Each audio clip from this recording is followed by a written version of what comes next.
যেদিন আমার পিসিমা পিসেমশাইয়ের অন্তিম কাল আসে, রাধে রাধে প্রাণে গোবিন্দ যেন নিজ হাতে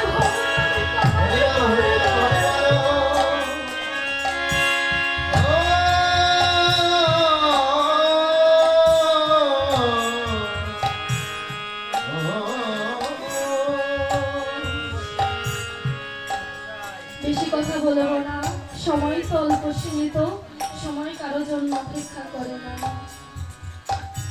তাই সময় থাকতে একটু হরি কথা কৃষ্ণ কথা শ্রবণ, জানি না কতটুকু শ্রবণ করাতে পারবো, কতটুকু আস্বাদন করাতে পারবো, কিন্তু মা আজ এই মনোবল নিয়ে দাঁড়িয়েছি, কিসের ভয়? আপনাদের মতো ভক্তের আশীর্বাদ তো আমার শিরে আছে, তবে আমার কিসের ভয়? কোনো ভয় নেই।